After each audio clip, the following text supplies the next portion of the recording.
Great. Hello and welcome to the August 20th Community Funding Program Subcommittee meeting. I'm Assistant to the City Manager and City Clerk, Judy Herron. This is a hybrid meeting with our subcommittee members, city staff, and members of the public participating virtually and in the downtown conference room. Please note, public comment speaker time may be limited to 10, or may be limited if there are more than 10 speakers on a single item. For roll call, I'd like to introduce our City Council subcommittee members and staff that are present. In our downtown conference room, we have City Council members Jeff Schmidt and Jennifer Wise. Our staff present include myself, Judy Herron, and our executive assistant to the city manager, Nicole Casados. For members of the public who would like to provide comment on an item on today's agenda, after we call for comment on that item, if you are in person, we will turn to you at that time, ask you to state your name, and then provide your comment. If you are virtual, we'll ask you to engage that hand feature. And if you're calling in, you'll press *9 at that time. And with that, we will jump right into our regular business. Under regular business, the subcommittee considers recommendations from the city staff that will require future city council approval. And so our first item is C1, which is approval of minutes from our January 10th, 2024 subcommittee meeting. Is there any clarifying questions from our subcommittee before we open comment for that item? Sorry, a silly one. Since we weren't the subcommittee before, those minutes didn't apply to us. I mean, we read them and Yes, I mean, I'm assuming it's fine. We approved them even though it wasn't us. correct. Yes, because you have the draft copy attached to the agenda packet, and then the video you can always compare to make sure that the action is reflective. Thank you. Of course. All right. So with that, we are going to open comment for our January 10th, 2024 minutes, item C1. Is there anyone in person here to speak on minutes? Did you want to speak on them? No? Okay. Great. And then I will turn to our virtual folks. If anyone here wishes to speak on our January 10th, 2024 minutes, now's the time to engage that hand feature or press *9. As a reminder, item C2 is the one related to our funding request. So if you're here to speak on that, please do hold your comment for that item. All right, I am seeing no in-person speakers and no hands. So I will return this to our subcommittee and ask if there is a motion and or a second on the table to approve the minutes. Motion to approve. Great, Second. thank you. So I've got a motion by City Council Member Wise and a second by City Council Member Schmidt. And with that, by acclamation, we can pass the January 10th, 2024 minutes. Thank you for that. All right, next is our fun item, our next regular business item, C2, which is review fiscal year 2025-26 community funding program applications and staff funding recommendations, and provide funding allocations for the full city council approval. The first question I do have for the subcommittee is if you have any affiliations with any of the applicants. Yes, the guardsman. City Council Member Wise, City Council Member Schmidt. Yes, 350 Silicon Valley. Okay, thank you. All right. I will take a brief moment here to introduce this item. The item before the subcommittee includes 40 applications, which were received from June 16th through July 18th, and also the city staff review team's recommendations. This was the first application period for the community funding program since the policy was updated and adopted by the City Council May 27th.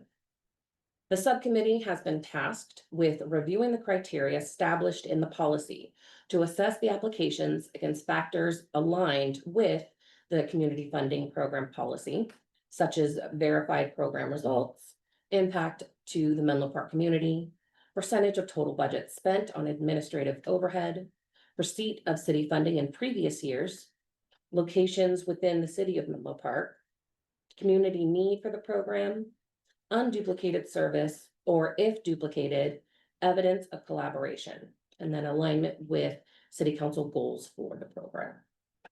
And that does conclude my introduction on this item. I'm happy to answer any clarifying questions from the subcommittee before we open public comment.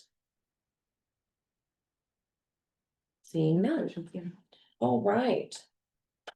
So at this time, we are going to be opening public comment for item C2, which is review of the applications and recommendations for funding for the CFP Community Funding Program, fiscal year 25-26. I'm going to ask our virtual participants, if you wish to speak on this item, now's the time to engage that hand feature. If you are calling in, pressing *9. And so again, this is if you would like to provide any comment on our item C2 related to funding for the community funding program, this will be your opportunity to provide comment.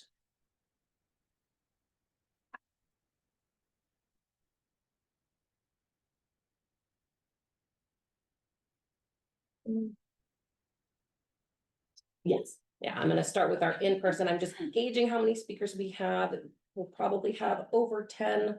So if the subcommittee concurs, we will do 2 minutes per speaker, which is in line with what we've done with our city council. And I'm going to start with our in-person, and I'm going to begin with the first person seated to my left. We'll just go down the room and down the row and around the room. If that works for everyone, I will ask that you state your name at the start of your comment. And with that, let me bring up our timer. And just for everyone's knowledge, this is our camera, this is our microphone. So you can look here, speak into the owl. If you're seated a little further from the owl, just louder the voice. All right, go right ahead. Oh, absolutely. Yes. Good morning. I'm Elise Bremer. I'm the Executive Director of AJA, formerly known as Ombudsman Services of San Mateo County. We have been a federally and state mandated program supporting residents in long-term care. Here in San Mateo County, we have a little over 9,030 residents, which comprises about 430 facilities. In Menlo Park, there are 430 residents in long-term care, about 7 facilities. And the one thing that is interesting about that number is that approximately 75% of older adults will spend some time in long-term care. So even if there's only 400 residents, our program touches and impacts pretty much every household in Menlo Park. We have just gone through a expansion. So our core mission is advocating, supporting for residents in long-term care. We have the jurisdiction for such as APS for responding to abuse. So we respond to about 500 cases of abuse. We've also now expanded into other programs that we're offering that we're super excited about. We're going to be training first responders on abuse. We are going to be we just developed a database of all the faith communities in the county. So we're going to be offering trainings to faith leaders to understand cases of abuse outside of long-term care. And then we have a lot of new fun programs. You can see our website just went live last week. We're going to be getting an army of volunteers to provide activities so that we have different types of both companies, private sector, and individuals, from like Girl Scout troops to the Gap is now the Menlo College basketball team is going to be providing programming to residents in long-term care. So we're super excited about all the new programs. We hope you'll check it out and encourage your friends and family. And you've been a supporter of us for many years. So we're very grateful for your support and hopefully continue support. Thank you. Thank you for your comment. So we will continue on the way. And again, if you could just start by stating your name. Okay, my name is Anna Lippy and I'm with Beyond Barriers Athletic Foundation. And first off, I want to thank you for your past support and the opportunity just to update you on the work that we're doing in Menlo Park. This past month, we had just a fantastic month with providing swim programs to kids at Bellhaven Pool. So far this year, we've supported nearly 400 youth, and this includes 200 aquatic scholarships and close to 3,500 swim lessons at Menlo Park pools. At Bellhaven Pool, 221 youth received scholarships, of which 70% were Bellhaven and Menlo Park residents. So we have a really deep commitment to this community ever since it reopened last May. We focused more than 70% of our funding has gone to the Bellhaven area. So for this year, we've already invested $80,000 in scholarships, and again, 70% of those went to Menlo Park residents and pools. And we're committed to spend a little over $30,000 in the fall for fall programming, because Bellhaven will continue their lessons through the fall. And a couple of the others, Sequoia Wide will also do that. Through our partnership with Menlo Swim and Sport, the operator at Bellhaven Pool, we definitely have an infrastructure in place with them to support continued growth and to provide consistent and professional lessons to that community. Here's the story for us. You know, the demand is greater than our resources. You know, we have way more applications at that pool than we can provide. And we've had to cap scholarships, leaving some children unable to participate. With additional funding, and we're hoping that you will consider our increased ask this year, because historically we've been around 7,500 to 8,000 from this program, and we just have so much need in that pool, in that community, that if we can get additional funding, we can continue to provide scholarships to that area. Also, we can look into the future. We're really working hard to develop some partnerships with the local schools. We currently provide swim lessons to the students at Beechwood. And we're actively talking to Eastside College Prep to provide swim instruction to their incoming freshmen. They have about 70 freshmen that are coming in this fall, and we were amazed at how many do not know how to swim, more than half.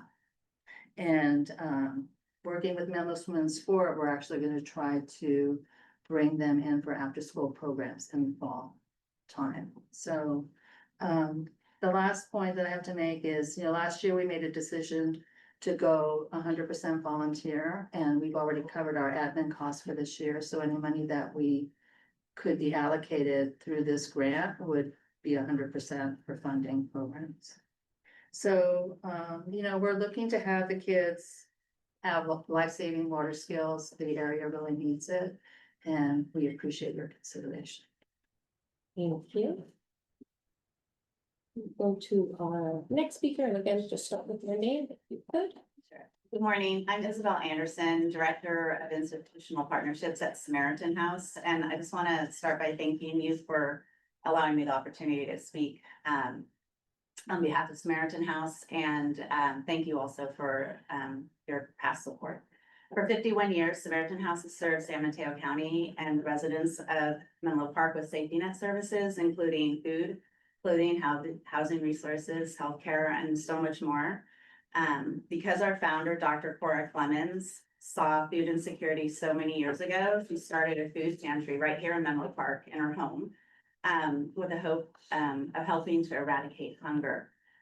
From small beginnings, we've now grown to serve over 32,000 individuals and more than 15,000 households every year. Our homelessness prevention program provides financial assistance to those in need of deposit, rent, utilities, and even mortgage. We operate an employment center, providing jobs, 3 homeless shelters, and 2 free clinics that provide preventive medical, dental, and behavioral health care services for uninsured adults. We have a kids closet that's open for our kids and parents to shop year round. And earlier this month, we had our annual backpack drive, and we gave out 3,000 backpacks filled with supplies to hundreds of children. And that includes also local partners with community centers, schools, and teachers.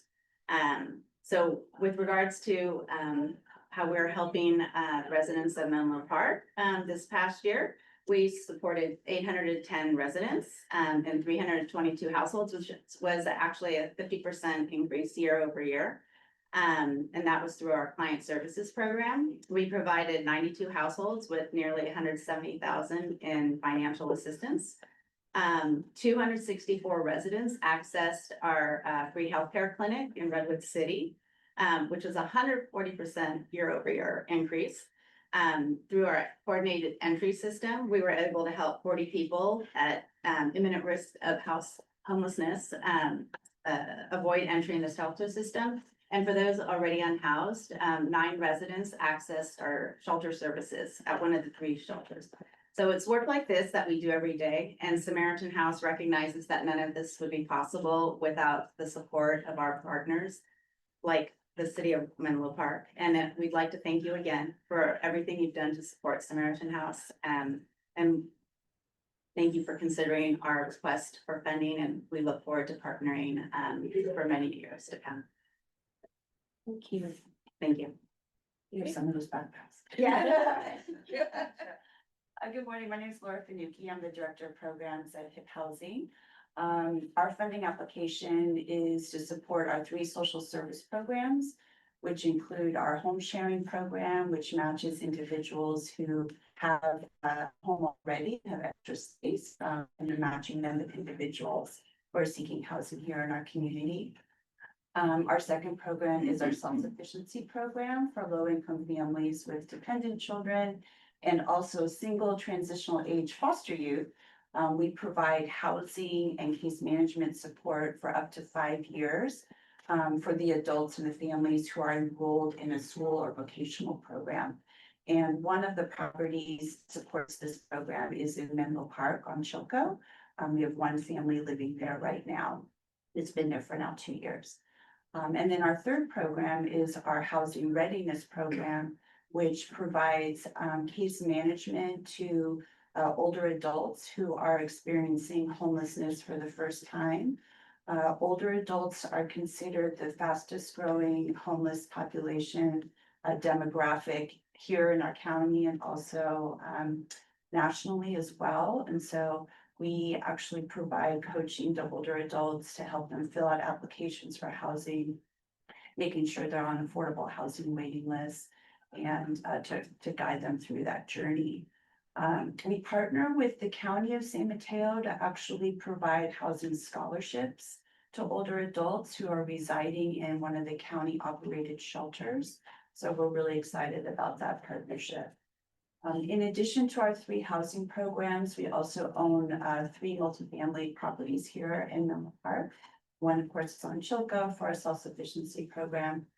We have another development on Coleman, and then one on Willow Road in Menlo Park. So overall, in a given year, we're touching lives about 130 residents here in Menlo Park by providing them with housing resources or actual housing support. So thank you very much for the staff recommendation and for your consideration of our application. Thank you. Good morning, my name is, so we're here representing Fit to the Core. My name is Tracy Van Hook and I'm the CEO and founder of Fit to the Core. This is our first time. We're really excited to be here, so. Again, my name is Tracy Van Hook and I'm the CEO and founder of Fit to the Core. It's a nonprofit organization based in Menlo Park and the Bellhaven community.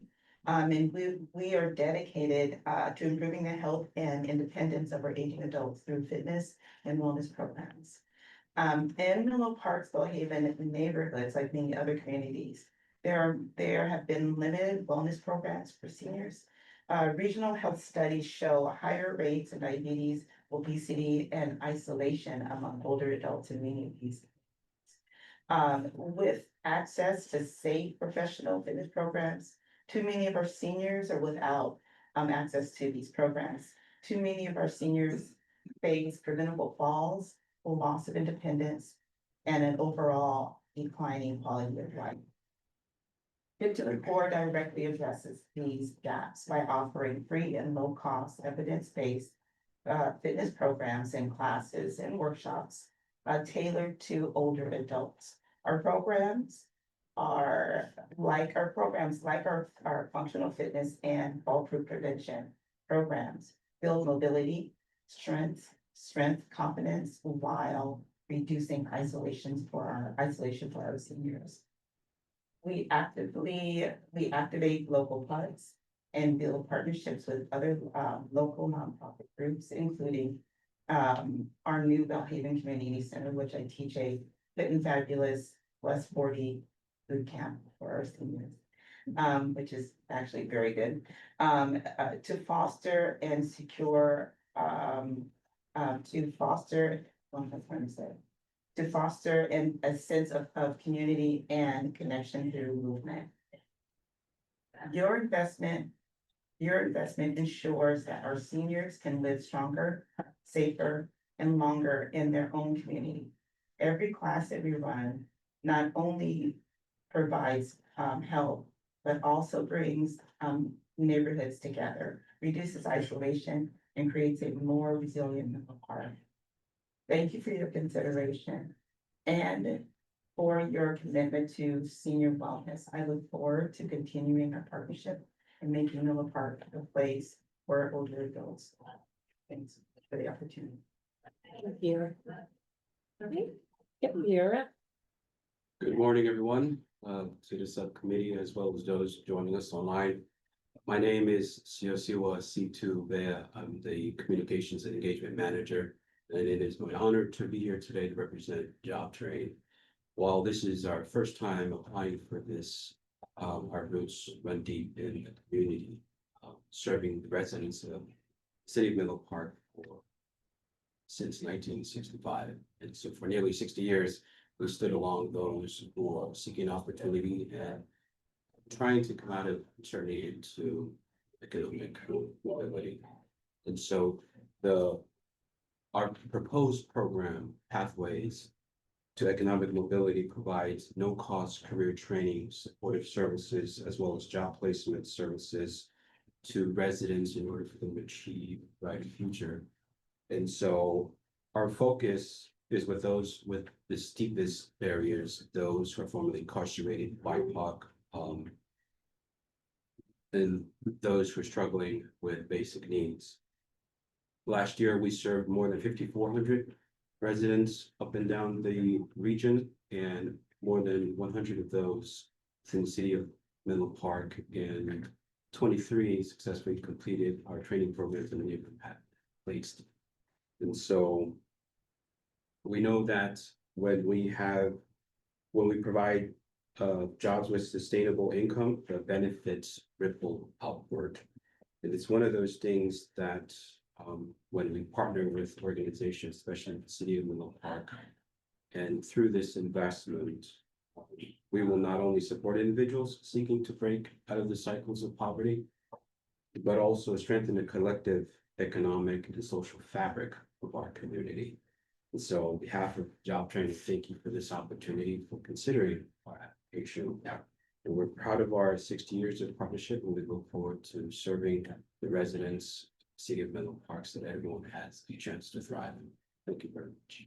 Thank you. All right, so we will now turn to our virtual speakers. I'm gonna start with Shane Sagisi.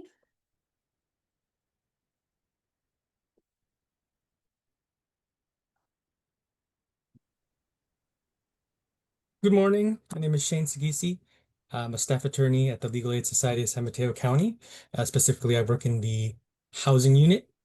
Our application is to help fund our housing team to provide legal services to low-income tenants, including housing rights counseling and eviction defense assistance to the tenants of Menlo Park. Evictions of individuals and families are increasing and are occurring at a greater rate than getting people off the streets and into homes. Eviction is a legal process that requires legal representation to stop unlawful and unfair evictions, or just to settle resolvable cases. Evictions are increasing and not decreasing. When it comes to the residential evictions per year, in 2019, the last year before the COVID pandemic and the UD unlawful detainer moratorium, there was 1,120 unlawful detainers filed in San Mateo County. Fast forward to 2025, Through June 30th, about midway through the year, there was 930 unlawful detainers in the first 6 months. This would be at a pace of 1,860 unlawful detainers. And that's about 700 more unlawful detainer cases being filed with the court since 2019. Approximately 80% of the unlawful detainers are based on alleged non-payment of rent, but many of the cases are based on false allegations that would not support evictions. Tenants will still lose a case that does not have merit if they do not get legal assistance and respond to the lawful detainer court documents. And resolvable cases still need a legal settlement as well. Eviction defense legal services are effective at keeping people in their homes. Legal Aid Society sees about 33% of all residential eviction lawsuits filed in the county. Legal Aid helps all tenants who seek help in time to file a response to avoid default and get their day in court, where in most cases a settlement will be reached with more favorable terms. In summary, homelessness has a supply side problem with a high number of evictions. Legal services prevent evictions from occurring, which prevent homelessness. Funding for legal services has been decreasing, which means a decrease in services for at-risk tenants. Thank you for your time today. Thank you, Shane. Our next speaker will be Aaliyah Johnson, followed by Fred Sloan. Good morning, everyone. My name is Aaliyah Johnson, and I am representing Youth Community Service, also known as YCS, and I'm their current Data and Evaluation Coordinator. We sincerely appreciate the opportunity to present our request for continued funding to support our youth leadership through service learning program. At YCS, our mission is to elevate youth voices, foster community connections, and promote equity through service. And we believe that when youth are given the chance to serve their communities, they not only make a meaningful impact, but also develop essential life skills such as empathy, leadership, and a sense of purpose. On average, we reach about over 11,000 youth year to year through our programs and our community partners and our contracts with local schools in districts such as the Sequoia Union High School District and more. The students who join our programs come from diverse backgrounds, and through YCS, they find a place where they can feel valued and where their contributions truly matter. And research has shown that a sense of feeling valued is essential for a youth's well-being and their self-esteem, and generally just their overall health. With the funding that we're requesting, YCS will continue to provide leadership trainings, service opportunities, and mentorship programs designed to meet youth where they're at in their journey of civic engagement, while also trying to serve the community's basic needs, enrichment, and health. Rather through school-based service clubs or community-wide service days or a summer of service program, we ensure that all students, regardless of their socioeconomic background, have access to meaningful service learning experiences that not only positively impact their lives, but also their neighborhoods. It's not just about community service for us, it's about youth-led action that drives lasting change in communities. And with the City of Menlo Park support, it's crucial for us to make these opportunities possible for youth. With your contribution, we'll be able to continue to engage and inspire more young people and helping them develop those life skills as well as their confidence to be active, empathetic leaders of tomorrow. And we want to thank you for your guys' time and consideration and support over the years. Thank you. Our next speaker will be Fred. Oh, Fred, I think you might have lowered your hand. So Fred Sloan, did you have a comment for today? Yes, please. Okay, go right ahead. Thank you. Fantastic. Good morning. I am Fred Sloan with Boys and Girls Club of the Peninsula and wanted to open with a thank you. The RFP was very well done, and we're grateful that the city decides to allocate funding to all of the partners. As I listened to everyone in the room, our families in the shared community are under such stress. And so I'm grateful that all the partners are here to provide this work. We have been serving several hundred youth for over 50 years at the Bellhaven School and our Menlo Park Clubhouse. All of our services are free, but that means every dollar from every funder matters. We offer academics every day. We offer tutoring. we offer sports, we offer enrichment and full day summer programs. So super important for our families, and to give our young people access to programs that they may be not able to access due to economic reasons. So again, want to make sure that folks have the opportunities that they need. Thank you again. We are so grateful and we appreciate the opportunity to be part of the community. Thanks so much. Thank you. Next up is Anne Marie Hall, followed by Camila Najib Wade. Hello, good morning. My name is Anne Marie. I'm here on behalf of Ability Path. Thank you for having us here today. Ability Path has been serving our community for over 100 years, providing a lifespan of services to individuals with intellectual and developmental disabilities and their families. Last year alone, we supported nearly 3,300 unduplicated individuals, including 73 Menlo Park residents, through our adult services, Learning Links preschools, family support services, and children therapy services. Our vision is simple: a world where people of all abilities are accepted, respected, and included. Our services are critical, especially during this extremely polarizing time in history, to ensure that individuals with intellectual and developmental disabilities have inclusive access to the opportunities and services they both need and want. Our request for FY26 is for our adult services program specifically. Adults with developmental disabilities face an 85% unemployment rate in California. Without meaningful work, many struggle with poverty, social isolation, and dependence on public benefits. Others recovering from stroke or brain injury often fall through the cracks after hospital discharge, with limited access to affordable therapy. With your support, we can continue addressing these gaps for Menlo Park residents. I work directly with over 300 community partners to establish meaningful, competitive, integrated work, internship, and volunteer opportunities to address employment and community engagement needs. Our independent living skills and day programs help participants learn daily life skills, volunteer, and engage in civic life. Every one of these services creates ripple effects by strengthening families, enriching workplaces, and building a more compassionate and inclusive community.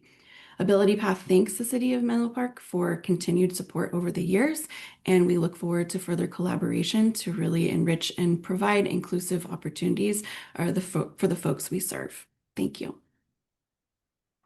Thank you. All right, our next speaker is Camila Najib Wade, followed by Evelyn Reyes.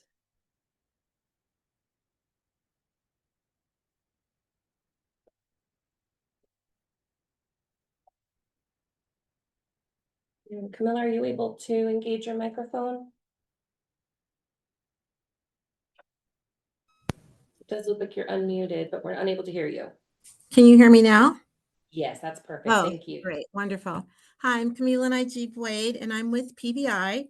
PBI's mission is to ensure that seniors age in place, and we just want to thank the City of Menlo Park for supporting our various programs throughout the years. This particular program that we're looking to get your support again is the RIDE PBI, On-Demand Transportation for Seniors. We know that from surveys that transportation is usually probably the second largest challenge that seniors face. When they stop driving, when they aren't able to get to public transit corridors, they miss out on some of their vital appointments, going to the doctors, going grocery shopping. And our service is specifically designed to make sure that seniors can stay independent, stay mobile. Especially here in Menlo Park, we have a lot of seniors who definitely rely on our service to get them on-demand transportation. And what I wanted to really focus on this morning is our new translation service. In the past, we haven't been able to provide service with people speaking any other language except for English, but we've recently acquired a language service that can translate any language that is spoken by our Menlo Park residents. So whether it's Tagalog or Chinese, Mandarin, any language actually. And so that's going to help us reach more seniors, make sure that every senior in the city who needs our service can utilize our service. And I just want to thank again the City of Menlo Park for considering our application and continued support of our program. Thank you. Next is Evelyn Reyes, followed by Amy Boggs.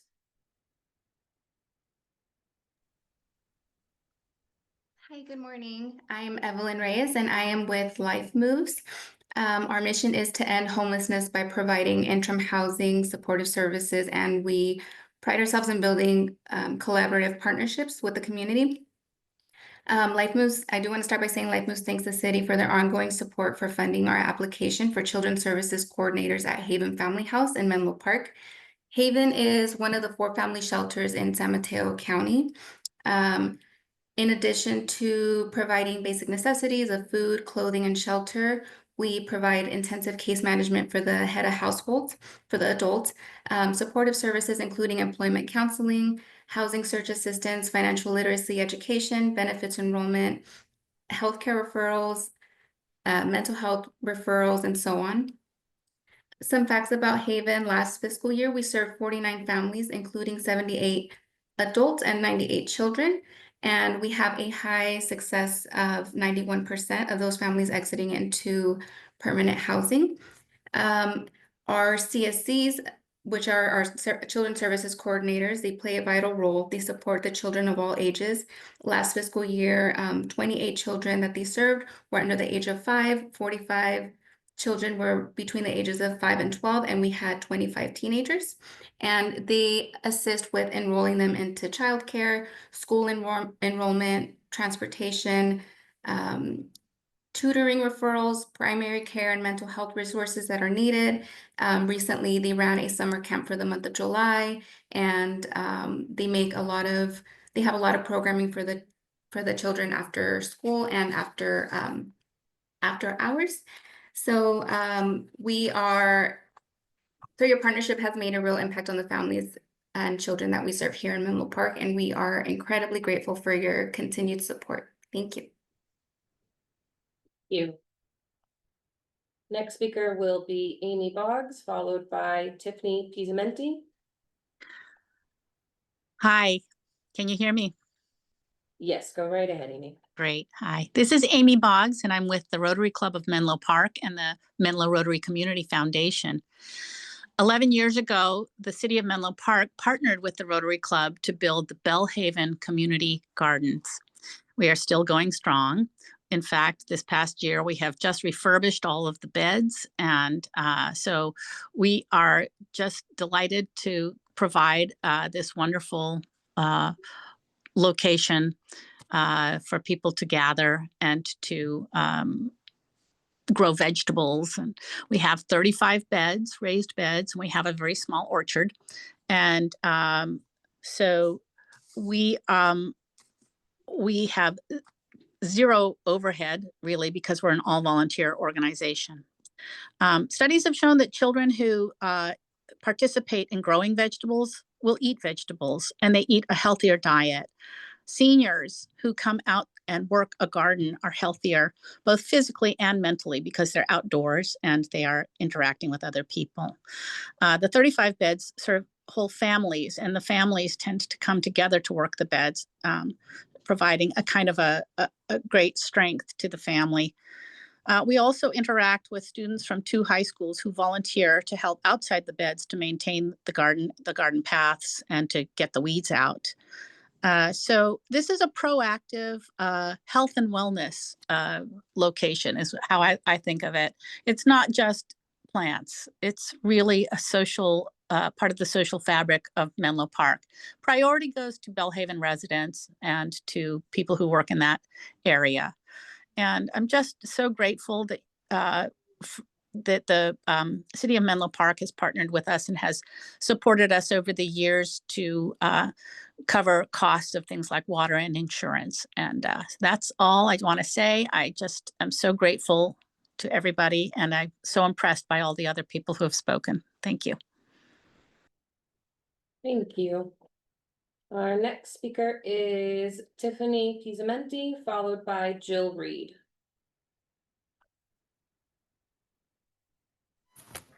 Hi, I'm Tiffany Pizzamenti. I'm representing the East Palo Alto Robotics Foundation. I'm one of the volunteer coaches for our high school robotics team. The Cherobots, we're a first robotics competition team, and we provide hands-on STEM experiences for our students. Our team is built specifically for students from East Palo Alto and Bellhaven. In order to provide a STEM space where students feel belonging and have an experience with STEM that's engaging and fun. We compete locally. The team functions like a small company with different sub-teams led by students. We just graduated 12 seniors who are all off to college. 11 out of the 12 students have chosen a college major related to their work on the team. 10 in an engineering discipline of some kind, and then 1 in business, as that student was the lead for our business development team and really discovered his love for business and marketing and social media through his work on the team. 2 of those seniors graduated from Tide Academy. One is a Bellhaven resident who graduated from Eastside. Funding from Menlo Park would just help us purchase parts for our robot in order to keep us competitive. Our team helps to interrupt the narrative about the abilities and success of students from communities like ours by being really competitive at our local competitions. We could also use some funding to pay for competition expenses and trips, which provide exciting experiences for students to bond and see all of their hard work come to fruition. We appreciate any support you could offer us, and we would love to invite you all to come see one of our competitions and see the robot in action. And thank you so much. Thank you. So next is Jill Reed, followed by SFA Wildlife Society. Hi, good morning. My name is Jill Reed. I'm here on behalf of Sustainable San Mateo County. We are a nonprofit that served the county for over 25 years, and we're focused on sustainability and equity within the county. So thank you for allowing us the opportunity to speak today. Through our various programs, including our annual indicators report and online sustainability dashboard, we provide trusted data that helps cities like Menlo Park track progress and make informed decisions. We focus on key issues such as climate action, housing and transportation, equity and health, and environmental trends like water use, energy efficiency, and waste reduction. These are areas where Menlo Park is already leading, and our tools help give your staff and community the resources to measure progress and strengthen local programs. We are so grateful for your continued partnership, and which not only strengthens our countywide programs, but directly benefits the Menlo Park residents. So we thank you for your continued support, and we look forward to working together in the future. Thank you. Okay, now we've got SFA Wildlife Society. If you could state your name. Yes, hello, my name is Serena Lau, and I do work with the San Francisco Bay Wildlife Society. We are the nonprofit friends group to the Don Edwards San Francisco Bay National Wildlife Refuge. And I just want to say thank you so much for the opportunity and consideration for funding to help support programs at the Ravenswood unit of the refuge. Your supports will allow us to increase our outreach to the Menlo Park community and bring people out to the trails that are on these public lands that are right in their backyard. These programs connect people to nature and promote mental and physical health, as well as environmental stewardship. And this work is especially critical now as funding and staffing for the U.S. Fish and Wildlife Service have been drastically cut, so they have less and less capacity to provide these kinds of services. And by stepping in, we can help to raise awareness about the value of maintaining these lands, which is really important for getting people to care for these resources that not only conserve the incredible diversity of wildlife that depend on the refuge, but also provide our community with recreation opportunities as well as critical flood protection. So thanks again, and we do very much look forward to serving and working with the community. Thank you. And that does conclude our public comment portion for this item. With that, I'm going to return it to our subcommittee. I have a screen that I'm going to share that will provide the agency that applied, the service category type, their requested amount, if they received funding last funding cycle, the staff recommended amount, and then we will go through and have the subcommittee's recommended amount. Would like to note that the city council allocated 350,000 for this program. Staff recommendations equal 340,000. So that does give the subcommittee a little bit of wiggle room when considering allocations for each of these organizations. I would also like to note that of the 40 applications, all are being recommended for funding. So with that, happy to go through the list with the subcommittee, or if you guys kind of already have an idea of some of the recommendations that you would like to bring forth to the city council, we can do that. I would like to mention for everyone for members of the public, thank you again for your comments. Thank you for your applications. For this item today, this is our subcommittee of the city council. They will create recommendations that we will be bringing to the full city council. We're hoping to bring that the first meeting in September, and the full city council will be the final approval for this. After funds are approved by the full city council, we will begin the agreement process with each of the applicants and organizations and then do funding. We're hoping to get that all completed by the end of September. So for this meeting, we are looking at recommendations from our subcommittee. We will then be bringing it to city council. You will also have an opportunity to speak at city council if you would like to, in the same capacity that we have today. So with that, I really will return it to the subcommittee. Or any recommendations. Yeah. Well, first of all, thank you to everyone who applied. Thank you to everyone who spoke both here and online. I just have to say personally, hearing about all of this work is probably my favorite part of serving on city council. I am truly so amazed by the work that you guys do day in and day out to make our community better. I'm grateful that you're grateful for the city's partnership, but also I do want to thank you because I feel like in so many ways you also make the city look good because we can rely on you for so many services that we just don't have the capacity to do. So thank you all so much for being here. I wish we could give everybody $1 million, much less, what we have, but we're doing what we can. Overall, I'm happy to just sort of start, but I'm overall pretty happy with staff recommendations, maybe a couple tweaks. Any thoughts you want to share first? Yeah, same sentiment for the folks in the room. And for full transparency, I ran a nonprofit for about 5 years, 40-year-old nonprofit. I was through the pandemic. I wouldn't recommend that being your first nonprofit that you run is during a global pandemic. So I have a deep appreciation. I know how hard it is to raise money. Every conversation is a fundraising conversation, I think, as everybody knows. So I come from hands-on experience, and I also appreciate that. And I also just want to say it's a little weird being a city council member sometimes. You think like, oh, you get this credit and people recognize you in public. But the amount of work that staff did on this with so many organizations, and just it's easy, and they make it look easy. So a lot of the analysis, a lot of the hard work, it's 98% staff, and then we get to take a little bit of a victory lap because of our pretty faces.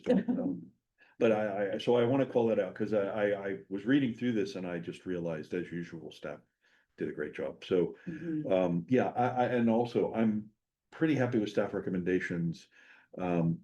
I may want to tweak some things, but because we have a little bit of buffer, I may want to just add some things as well. But I'm happy to follow whatever process you guys recommend on how we do that. So we have 10,000, right? So there's 10,000 still remaining for the allocation.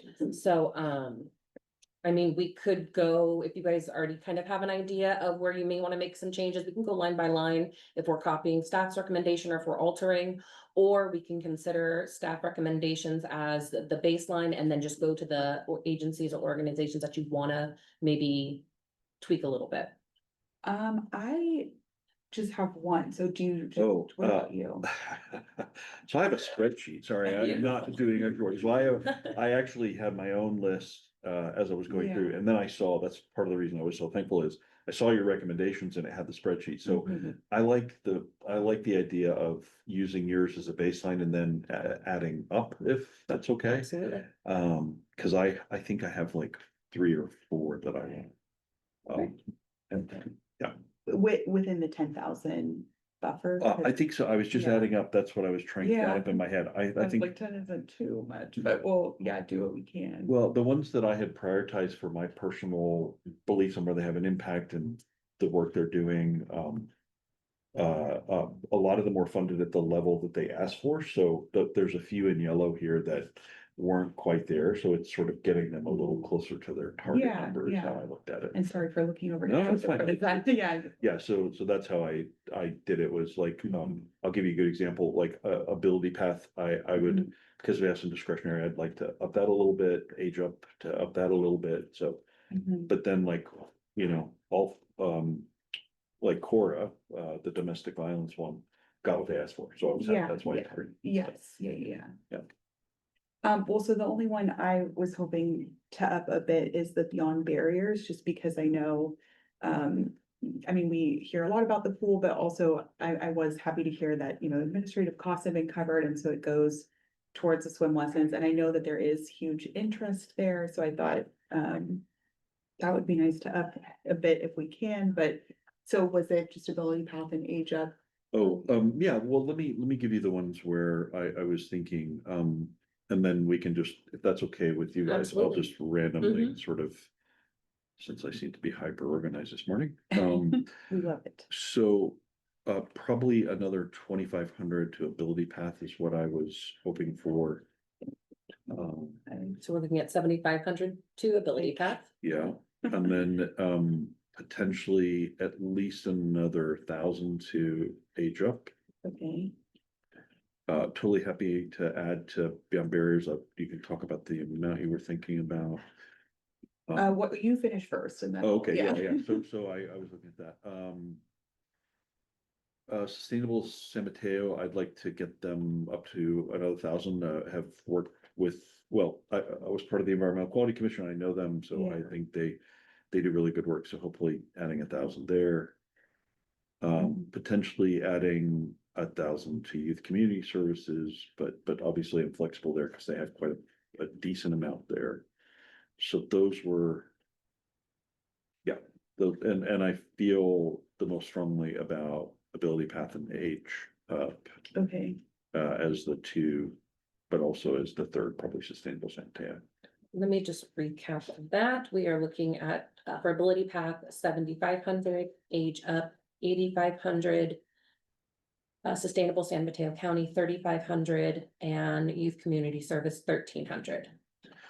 Potentially, but Or that's. 13,000, I'm sorry. Yeah, but that's the one Okay. where that's quite still a significant amount. So if Jennifer, if Councilmember Wise has, Well, let's definitely, so that brings us to 345,500. So we still do have a little bit in the budget if we wanna, And you said 1,000 for sustainable San Mateo County. I think that gets them to their. Yeah, so let's get them to their ask. So that works for me. I totally agree, ability path and age up. Wait, I'm so sorry, what was that? Ability path age up, and then, if we wanted to, but that's 12,000, so it's still pretty significant. Yeah. I'm okay with that one being on the border. I mean, we should I think 1,000, at least, you suggested 1,000? Yeah, just an extra Yeah. 1,000. They Yeah. come to city council meetings. I've Mhm. interacted with them out in the community, so I know the work we're doing. Yeah, that makes sense. Yeah, that sounds good to me. And then, I think the rest of them yeah, I are think, the- so then we have how much of that? about 4,500. yes. Okay. Let's see. So, could we maybe get Beyond Barriers to 10, and which would be well, That's 15. 15? Yeah, sounds good. Okay. To bring Beyond Barriers to 15, is that correct? And then, Leaves us 3. I think that actually puts us over by 2. wait, sorry, I said No. 1,500, get them to 10. Yeah, Correct. sorry. Thank you. Um, then that, yeah, so that leaves us with three. Correct. I also do happen to be like a big supporter of Boys and Girls Club of the Peninsula. But I don't know, maybe they're at 10,300. Maybe we could just bump them to 11,000. Yeah.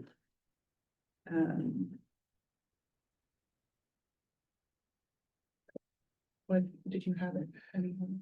I'm just looking, so.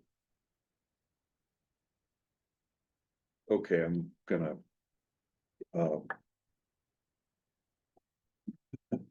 Because I have a personal, sorry, sometimes I guess this just becomes personal, right? So, my family works a lot with, the accessibility work, and that's Romeo's day job, so we work with a lot of families and, so anyway, I wouldn't mind adding more to Ability Path because I know that that money is under pressure from the state when they dissolved the Department of Education. A lot of the, support that the schools get that funnels from the federal is drying up pretty dramatically. So if we had a little extra, I know we already upped Ability Path, but we only got them 3/4 of the way toward the ask, so I just know that funding is also under a lot of pressure. Well, like whatever is left, what are we at? 2,000? We have 2,300, so if we bumped them to, I think, 9,800. Yeah, that's great. I would appreciate that just because we Yeah. work with a lot of those families. Yeah. I mean, as a former Department of Ed employee, I think, yeah, I appreciate that. Yes. Okay, so with that, the baseline would be staff's recommended amount. The organizations that we are changing is gonna be Ability Path. They requested 10,000, we recommended 5,000, we are allocating for city council review 9,800. Age Up requested 15, recommended 7,500 and updated to 8,500. Beyond Barriers requested 15, recommended 8,500, allocating 10,000. Boys and Girls Club requested 15, staff recommended 10,3, allocating 11,000. Next is Sustainable San Mateo County, requested 3,500, recommended 2,500, but allocating now 3,500. And then Youth Community Services requested 15,000, recommended for 12, allocation of 13,000. And if my math is correct, and if it's Excel, it has to be, that brings us to our $350,000 cap. And then again, for this group, first, thank you to our subcommittee members. This will now go to the full city council for approval. You'll be hearing from me again via email. You'll get a new agenda for the city council. But at this time, this is what will be brought forth to the city council. If by acclamation, we are approving these recommendations as described. Can I feel good about that. I want to ask a question that I've asked in previous roles where we've allocated funding for philanthropic purposes. I know it's nice to spread across all the applicants. I actually went through an exercise where I consolidated that into a number of strategic partners. It was a little bit painful. There are a few organizations on here that I felt like maybe weren't quite serving Menlo Park. They were applying for funding because they need funding, but they weren't necessarily the best fit for Menlo Park. So would there be any appetite for taking some of that funding and reallocating a few to consolidate more money into, I don't know, partners that have been here for 60 years, so I mean, I know there's a baseline there and I feel good about the baseline, but then I was also looking at some of these organizations were just looking for funding and we just happen to have funding, but they're not quite the right fit. And so I would be open for a couple of those if that is okay, but That's definitely in the purview of the subcommittee. The allocations aren't just to increase, we can decrease, we can reallocate, we can move money around. Which, yeah, we can do today. It's a little bit more about focusing in and saying, all right, well, we know certain things are critical partners and critical needs. So I don't know. Yeah, go ahead, please. So I had a couple, and this is always a slightly uncomfortable, but I just wanna Yeah, no, say it out loud. I think I think the ones where I had questions on were EPA robotics. And as a STEM education guy, it's a little painful to say that, but it's a little hard to tell if that is truly Menlo Park with 2 residents served. Future construction leaders at about 5 folks. Also a labor guy, so like, I get that that's important, but I question, the scope of Menlo Park. The Smarty Shirts Academy, felt like one that was potentially asking for money, but it's really hard to tell if it was serving Menlo Park. Those were probably the 3 that jumped out to me. And also, sorry, the Service League of San Mateo County, the jail release and homelessness. I think part of me would rather concentrate money like that in a proven partner for Menlo Park, like Samaritan House, or somebody who's been here for a long time. So those were kind of my 4. What was the 4th organization? Service League of San Mateo County, serving 17 people with $3,000, would that money be better in somewhere like, Samaritan House, where we know it's a long time partner. Anyway, or some version of that. So those were the 4 Okay. that I could see. Okay, to share, we'll start with East Palo Alto Robotics Foundation, or we're just going in the order that Councilmember Schmidt delivered these. They did request 3,000, and the original staff recommendation was that 3. Briefly reviewing application, it does look like there were 2 residents served in the most recently completed fiscal year. They do partner with other agencies to see the locations. There are no physical locations in Menlo Park, but their direct service cost does meet that 85% threshold. So happy to again defer to the subcommittee on that, or if you guys would like to review a brief review of the applications that City Council Member Schmidt did bring up. I think East Palo Robotics, I don't know, this one is hard because I understand only 2 Menlo Park residents are served. I just feel like our, particularly the Belhaven Community Campus, like has such a strong like connection with like folks from East Palo Alto. I know they use it all the time. So I guess just because it's not, I mean, I know it sounds funny, but like just because it's not Menlo Park super specific, I still feel like it's an organization that is doing good for like the youth. But I also, I know you care too. I'm not saying you don't. Yeah. But I also just like love like STEM for our youth, and the fact that they've been so successful, and it sounds like, their folks are going to college and like end up majoring in this, like it is providing a valuable asset. This does look like the first time they've applied, I believe, and I might turn to Nicole on this, but I think there's a report that needs to be provided for the agreement. So I mean, we could get the report back from them if we did funding to see kind of, where the money is going, what they've done with it. We could, again, alter their allocation. But yeah, we wouldn't have any previous reporting history, given that this is their first application.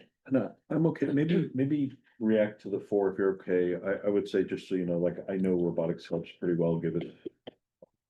So I'd just love to hear your reaction to the 4, because that does free up almost twice as much money as we had to use, and then that allows us to potentially, streamline a little bit with the ones that are really important to our. And do you want to like basically like remove them and not allocate, or do you want to? Yeah, I think that either reducing slightly, so robotics, if you feel strongly about, I mean, I'd be okay, maybe we reduce it a little bit because of the student average, that's $1,500 per student served, which is quite a lot for the robotics club. So maybe we reduce potentially a little bit there, and then that gives us a little more money to put somewhere else. So EPA robotics future. Future construction leaders. Zero. Yeah, so they're new, but I think with job train and a lot of other work that a lot of our workforce development stuff is really well covered. So maybe I'll give you a rationale behind it. So that, you know, with career development, we have a long-term partnership, we have a local partner. Whilst I appreciate this, labor has very strong apprenticeship program, so I feel like that money could be better used potentially somewhere else. Service League of San Mateo County, 17 residents. I feel like there's a lot of really strong homelessness programs already, so I think I'm trying to move money from sort of organizations that we're not as familiar with to proven partners who have been here for a while, who do similar things. So Service League of San Mateo, not that it's not important, but we have super strong homelessness partners that I would like to. And then Smarty Certs, also very new. I appreciate financial literacy, but and no residents served. So I feel like that's 2,500 we could put toward a proven partner. So those are kind of, it's more about service duplication, and do we do it with an unproven partner versus a little bit more money for somebody we know. Delivers. So for future construction leaders, what if we reallocate that to job train? Does that? Did job train get its, oh, right, okay. They didn't get the full amount. Yeah. I'm okay with that. I maybe we could split it and give an extra 2,500 to job train. Love you guys. They're also very connected to the community, have good funding sources. So yes, I'm happy to give some to job train to have an equivalency, but I'd love to maybe take 2,500 of that and give it somewhere else as well. If that's somewhere where I'm a little less certain of the what we do. So something like elder support, I don't really have, like age up. I don't have a really good sense of what the city does there, and maybe the city staff knows. Do we have really strong programs or is this our safety net for elders? And we really rely on them. So that's, sorry for putting. No. I'd probably have to go and review like the review team's kind of notes and rating sheets. Unfortunately, I don't have Nora Mercer here. She would probably be able to, she was a part of the staff review team, and she would probably be able to answer that fairly quickly. But my sense, I mean, tell me if I'm guessing wrong here. My sense is like, this isn't a core city service, right? Yeah, I think it's just our Correct. Senior center. That's the only thing I can think of. So for me, that's one of those kind of things where, okay, there's a gap. There are people who are living here. There's a gap in what we provide. So we would overly rely on somewhere like a job or some version of that. So that's the rationale, is where the city doesn't provide a core service, or we don't already have a strong established partner who has lots of other funding sources. So that's where I'm trying to. Do you want to do like 2,500 each? I'd be okay with that. I know we're upping age up, but we do have an aging community. I'm a little worried that we don't have enough to support them. So if that's okay, I'd like 2,500 to go to age up and maybe 2,500 to go to job train to your suggestion. That's 11K for age up, and that brings job train to 12,500. And then removing future construction leaders. Yeah. Okay. And I'd like to learn more about that. I mean, to be honest, I'd like to learn more about them and see them be established, but I also know that that's a group that has other ways to get into those professions, and I don't understand their connection to labor and other things, so that's part of the reason why. For Service League, do you want to basically also divvy it up between the other, like homelessness? I think so, if that's all right. I know we're at the ask for Samaritan House, so they asked for 15 and got 15. That's the one that obviously 18. 15's our cap. Oh, But God. yeah, with the yeah, updated so- policy, it's a Thank minimum you. of 3 and a cap of 15. Yeah, so that's normally, that's probably where I would direct the funds to, but they're the capital. They also. I think we hope is a cap as well, which is great. The one that is, we, so where we could is rental assistance. I know homelessness and rental assistance are not equivalent, but rental assistance keeps people out of homelessness. Totally. So the So Many Choices group, only got a third of what they asked for, so maybe we could up them by Sure. 3,000. What's really Looking at So Many Choices, currently at 5, upping that to 8. And that would move out of Service League of San Mateo County. And then the 2,500 for Smarty Certs Academy. There's no equivalent to financial literacy. And also I think Oh. and sorry, just because Go I think these ahead. are both education, maybe EPA robots, we could, what are they at 3? So They asked for then- 3 and they got 3. So what if we did like 1,500 for them and then? Yeah, I feel better about that because that's, if there's 2 students, even if there's 4 students, Yeah. that's still quite a bit of money for a Yeah. robotics club. I just, It mostly pays for travel and like, it's just, I appreciate it, I understand it, but I'm really focused on core services that are under pressure, like homelessness versus robotics, it's not even equal on the scale Yeah. at this point with the federal funding model, so. So confirming we are doing 1,500 for EPA robotics. Yeah. Okay. Your service league and so Smarty Seeds. Life Moves is at the ask, there's another one that I do, I think it got. Yeah, they got there, their yep. ask.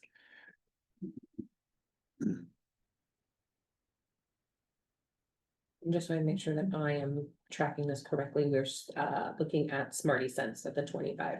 We've got 1,500 from EPA robotics that we're figuring Oh, out. okay, And then we're reallocate looking at, and then 2,500 from Smarty Search, so that's 4, I think. So we got 4 that we're potentially moving. Is there anything in the education space, because Smarty Search is education, is there anything in the education space that I you just saw think that was? boys and girls. Oh, yeah. Which, I mean, they're, I think to your point, like they're such a proven partner that I'm always happy to. Yeah, the only challenge I have with some of the larger ones is they have many Yeah, funding they're- sources, and so yeah, it's sort of a. totally. You know, some-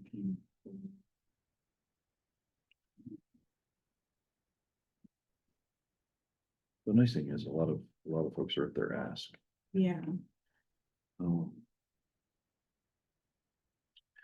It's the one that was on my radar, and it's not a certain match, go ahead, the Rebuilding Together was. But the problem I have with them is they're such a small number served. Like, I like that they're doing home repairs and helping building, Mhm. but it's 12 residents served, and that's a pretty hard. this Family Connections does early childhood programs and it serves Oh. 37 Menlo Park. And we residents. funded them last year at 8. So yeah, so they're at 8, so we could bump them to Yeah. their 10 hours, could that work? I think so, yeah, that's early learning, that feels better than a financial literacy one that we haven't worked with before, so, yeah, that sounds good, Family Connections to 10. And then that leaves us 2 more. So that. Let's see, so with. Robotics at the 15, Smarty Sense at 0. That leaves $2,000. So Raven, if we're gonna keep with the early learning, Ravenswood early learning asked for 5 and they got 3, although we haven't worked with them before. But. I like, so Family Connections is at their ask. Mhm. I'm okay if we don't keep it equivalent as what, meaning like education to education. If Yeah, there's sure. something that we're just looking at that looks like it's Yeah, indeed. not quite there.